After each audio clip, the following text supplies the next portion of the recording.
Hello, magandang gabi po sa inyong lahat mga kaibigan at sa pagkakataong ito ay pag-usapan lang natin sandali itong hindi maganda na nangyayari sa ngayon dahil sa kabaitan ng ating Pangulo, si Pangulong Ferdinand Bongbong Marcos Jr.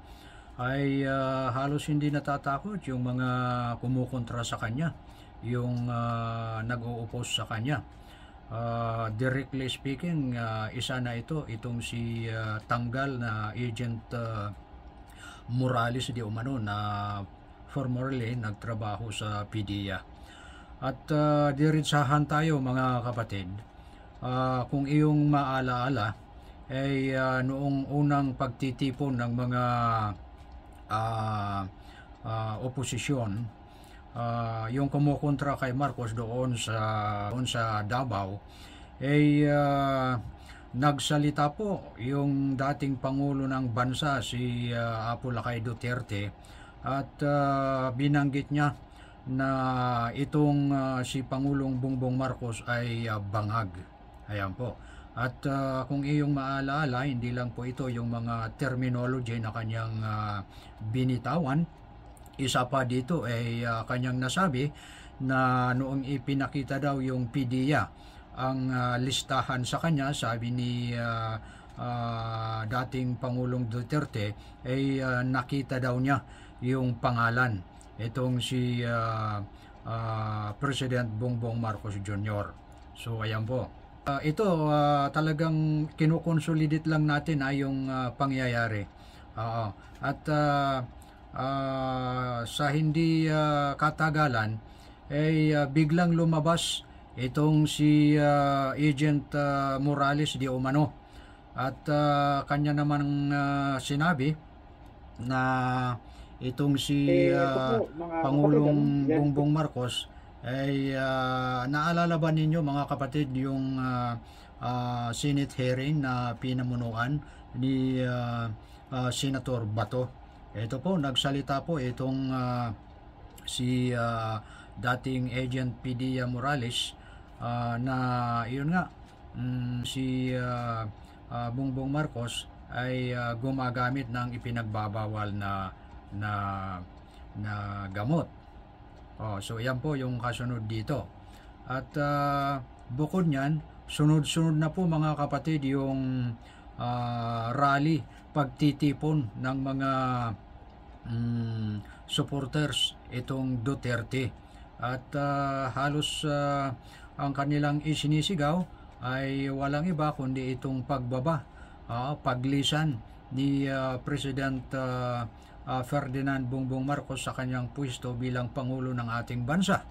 At ganun din po, if you could still remember, itong dating mataas ang posisyon noong araw na si Fantalion Alvarez ay kanyang sinabi rin sa harap ng mga maraming tao na nagtipon sa kanilang pagtitipon na he is requesting the Philippine National Police as well as the Armed Forces of the Philippines to withdraw their support to the President.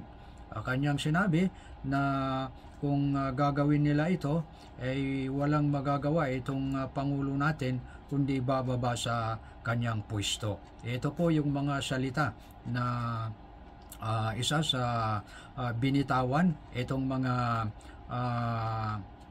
oposisyon sa ngayon. At sa ngayon naman mga kapatid ay bigla namang lumabas itong piki na larawan di umano itong Pangulo ng ating bansa na gumagamit di umano ng ipinagbabawal na gamot. At sa ngayon, itong si Agent Morales, may program pala ito ang vlog na kanyang kinaroroonan ay Duterte. At hindi natin alam kung ito ba ay basta yun Duterte TV. Ayun yung nakalagay kung saan nagsasalita itong si Agent Morales.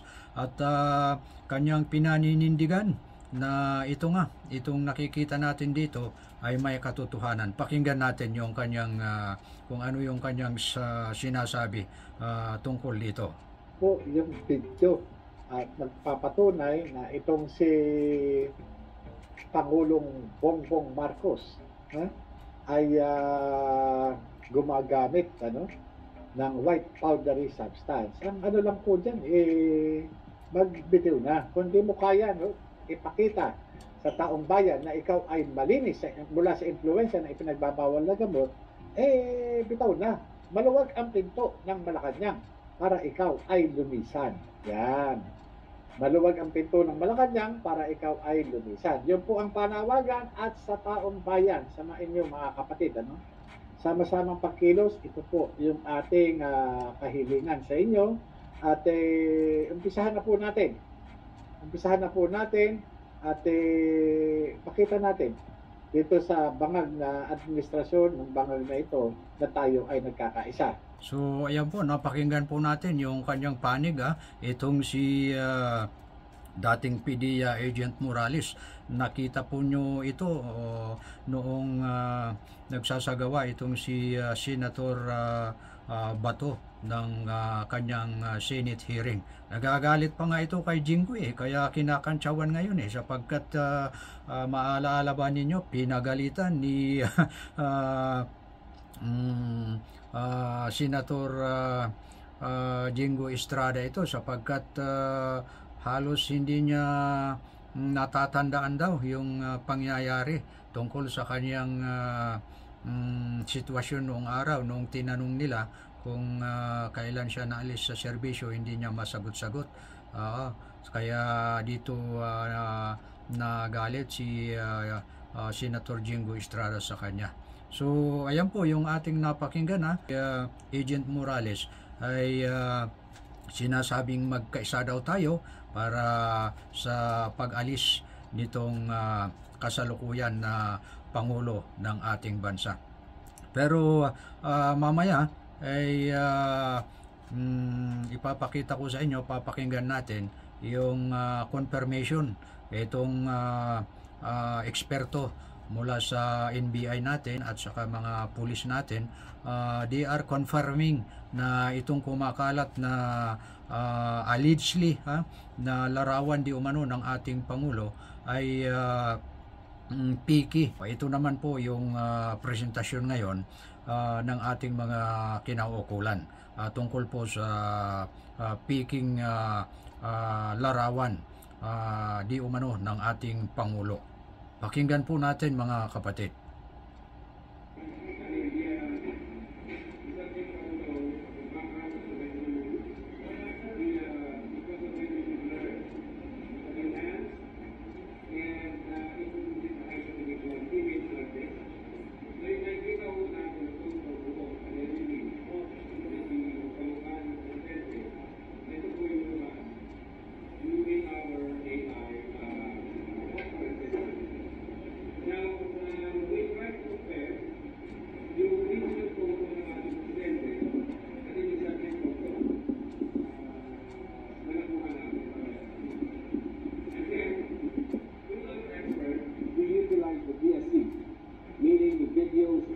Comparator. Video, it is a spectral imaging process utilized for forensic examination and authentication of question documents. So we have our experts here, Chief Carol from Question Division, Question Documents. She will describe the details of the processes and how she arrived with photos in the slide.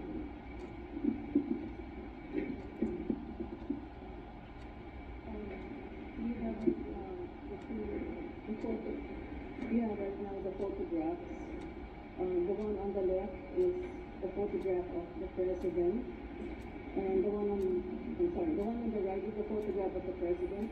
The one on the left is a photograph of the unidentified man. These photos were taken from the video presented to us by our cybercrime division. Lang nila napakaliit ng utak nating mga Pilipino. So, yun ang pinagagalit natin. Yeah. So, in other words, the material that you are seeing here are really the enhanced video material which they unblurred. So, ito po mismo yung talagang video na binblur nila, but pag nag-anggan na yung unblurred, ito yung real image. So, indeed, the intention is really to make a misrepresentation. This impostor trying to present himself as an image of the president doing unsavory acts. So this is really malicious, and this is already borne by the forensic investigation done by the NBI together with the PNP. And maybe the PNP can elaborate.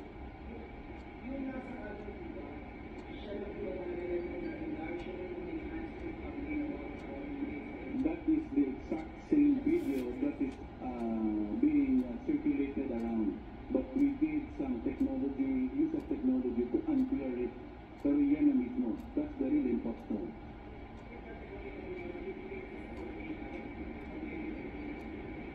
We cannot say that whether it's an AI or an actual person, but the fact is this is the video that is being circulated.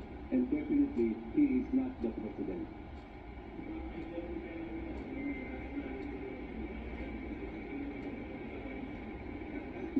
We are getting into that, and we just want to say that we are investigating this very deeply, and we already have substantial leads on how we will be able to identify the perpetrators of this malicious video.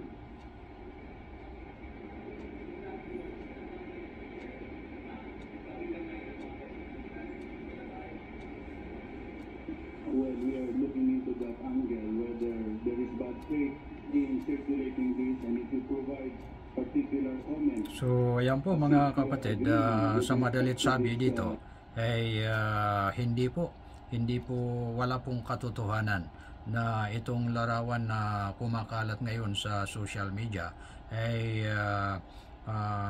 walang katotohanan. Ito po ay peke, hindi po yung totoong larawan ng ating kasalukuyan na Pangulo ng bansa ito. Narinig naman po natin itong salaysay, itong mga nasa kinaukulan natin na qualified person to determine whether this picture ay may katotohanan o wala. So according to them, napag-alaman nila na ito ay absolutely hindi po ito yung ating Pangulo.